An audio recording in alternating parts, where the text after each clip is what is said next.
Alright guys, welcome back to a brand new video, and in today's video, I'm going to be explaining how I hosted the biggest game contest ever on Roblox. And basically, I actually hosted a game jam on Roblox. Now, if you don't know what a game jam is, basically it's just like a contest where you make a game from scratch and you only have a certain amount of time. Now, it all started about 3 months ago. My friend DM'd me and he's like, yo, I have an idea. We should do a game jam called Rojam. And I was like, And now, obviously, this is our first game jam ever. We never really hosted one before. I actually never even been in a game jam. Of course, I knew what it was, right? Because I'm a developer. So we had to plan the entire thing from scratch. So initially, he even thought we should have an entry fee, but I was like, I don't know about that. And then I told him we talk about it later. But as you can see, he kept bringing it up and bringing it up. He's like, hello, I remember the game jam idea. He's like, I'm thinking of finally holding it. The core idea is that there's an entry fee of 100 Robux, and then the winners get a percent of that Robux. Now, see, that could have been cool, but the problem is we didn't want to charge people to actually be in the game jam, so we kind of scrapped that idea. I kept telling him we're going to do it, but I was just making sure I wanted to do it right, you know what I mean? I didn't want it to be bad. He agreed with that, and he's like, yeah, we're going to do a lot of planning, but let's discuss with the other admins, and I was like, alright, sounds good, bro. Now, mainly we hosted it just on our Discord server called Rodevs, and anybody in this server is actually allowed to participate in it for free. It's just a Roblox developer community on Discord. It's pretty big. I'd say the most active one on Discord at the moment, so that's pretty awesome, but yeah. Okay, so he kept saying, let's discuss it, and I kind of kept putting it off because I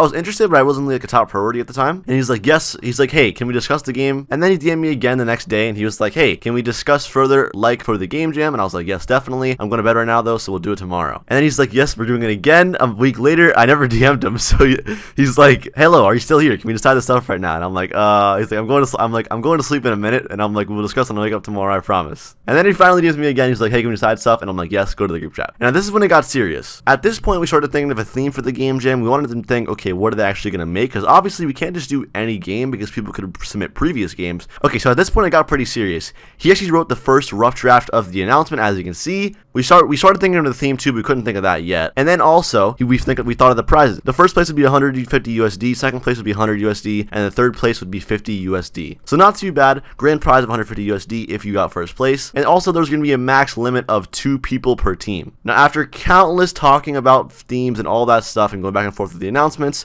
we finally were ready to announce it. So as you can see here, I was like, alright, I'm going to do it. You ready? Respond. I sent it again just to make sure everything's good. He said, send it, do it. And I was like, LMAO, this is the first one in ages. And I was like, look how many people we're going to ping. We actually pinged 5,700 people, which is insane. That's so many people to ping. And I'm like, lol. I'm like, okay, here we go. I need some encouragement. Tell me to do it. He's like, do it now. And I'm like, it's out. And then finally, we sent it out. Now, as you can see, here's the announcement. People were actually so excited for this, and honestly, I'm glad we did it. But they had a few days to apply and register with their teams, and then after that, we released the form on that day when it closed, and then they'd have a week from that point to create the game and submit it, all within that same time. So 1 week later, and that's where we are. People have submitted all of their games, and now it is time to actually go through them and review them. Now, we actually already reviewed all of the games, but as you can see, we have a bunch of them here submitted. Only 53 games out of the 400 people who registered, so as you can see, not everyone actually made a game, but we had some awesome games. There were literally so many good ones, and actually, it was really hard to decide which one was going to be the top 3 winners. But after about a week of reviewing all the games, because it took us quite a bit, we finally came up with the top 3. Now, what I'm going to do right now is actually go ahead and show you guys the top 3 games that we picked. I'm going to go from the third one to the second one all the way to the first best game, and then we're going to see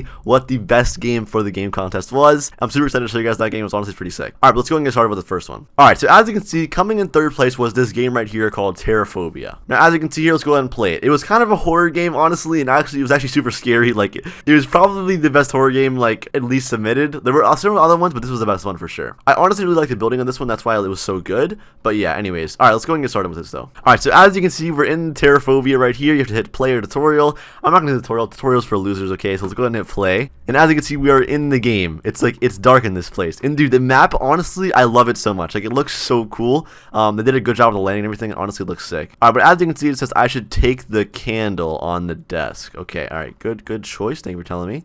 So I got the candle, and also there's a key right here. Let me grab that.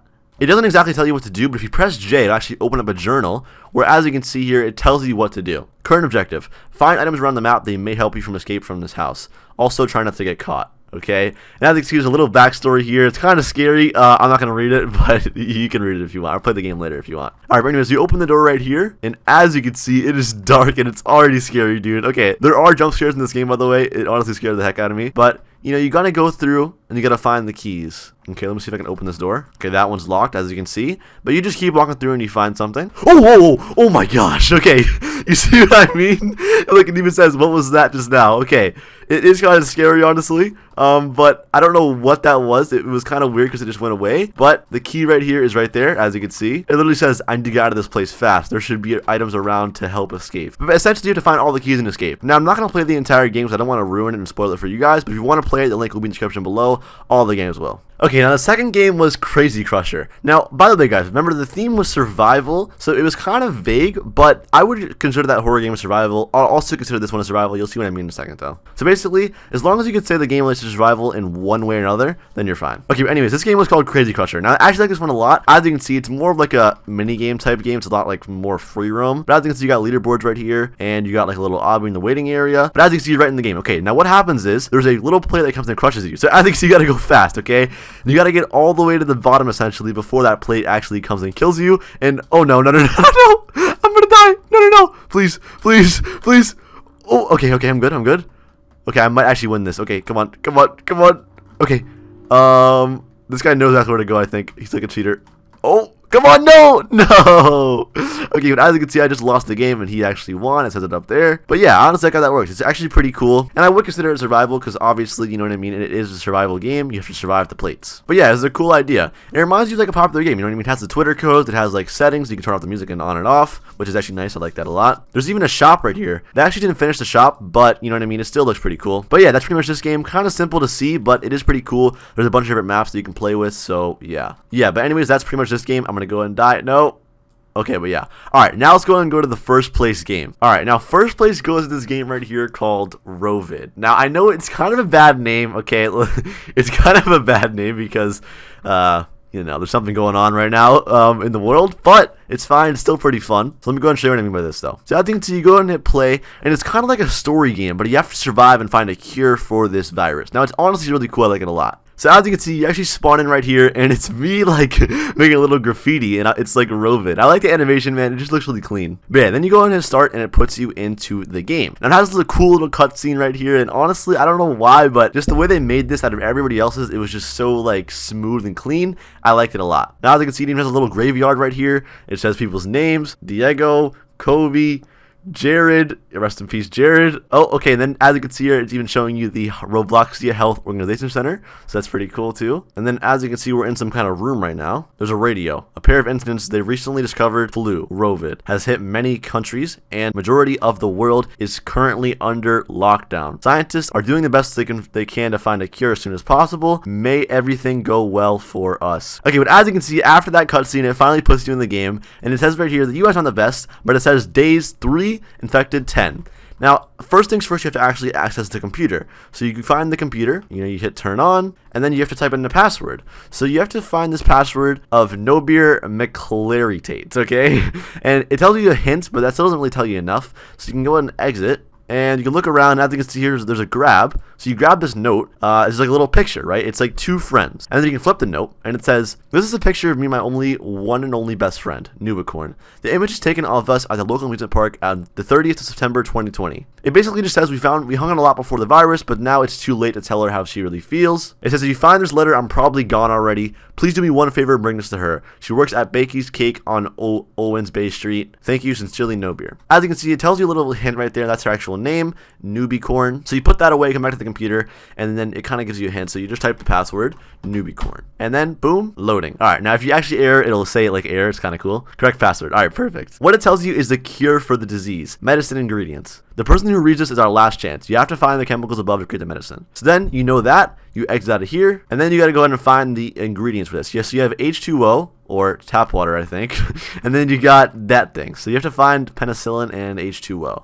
So you look around, you find it, and then it takes you to chapters 2, Alawan's Bay. Now, honestly, the game could have gone really well with some background music, but it's pretty cool still. I like how it works. Honestly, I don't know why, but it just feels very immersive. Like, they did a good job with this game, seriously. It just feels immersive. It feels like you're really in this city because, like, the cutscenes and stuff, I think. But, I don't know, just the entire map and the lighting is pretty cool.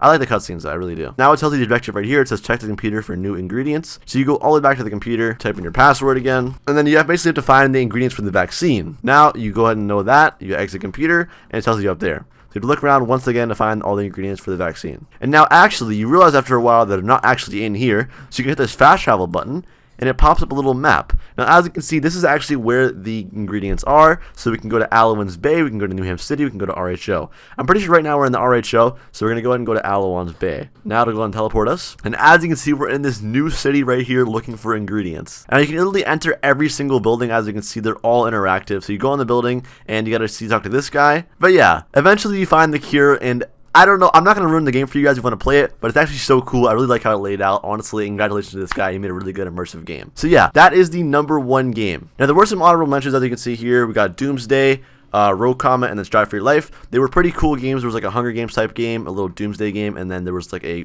asteroid game. But yeah, those are the top 3 games, and congratulations to all those people. I already paid out a few of them, as you can see here. We got screenshots of me paying them. Now the grand prize this time was only 150 USD, but for the next one, I really want to do like a $1,000 grand prize. I feel like that would be so awesome, and it really like bring a lot of really talented developers like, together to make a really nice game. You know what I mean? That probably won't be anytime soon, but if you do want to have a chance to actually join that game jam, make sure you join the Discord server, guys. The Discord server link is in the description below. That'll be how you actually find the game jam and all that stuff in there. But also, the Discord server Rodevs is really cool in general because you can meet other Roblox developers, work with them, you know, have meet new friends, and all that good stuff. But anyways, guys, that was it. That's how I hosted the biggest game contest ever. And now I'm saying it's the biggest because actually no one else really did this before. Nobody else has really hosted a game jam on Roblox before. The biggest one really is the one at RDC, which is basically like a developer conference that's hosted by Roblox themselves. But that one's actually like in real life. Like it's like a real life thing they do every year. I think it's here's some pictures from that. That one's pretty cool too, I'm not gonna lie. Now it's actually kind of funny because now that we actually hosted this game jam, right after we finished the game jam,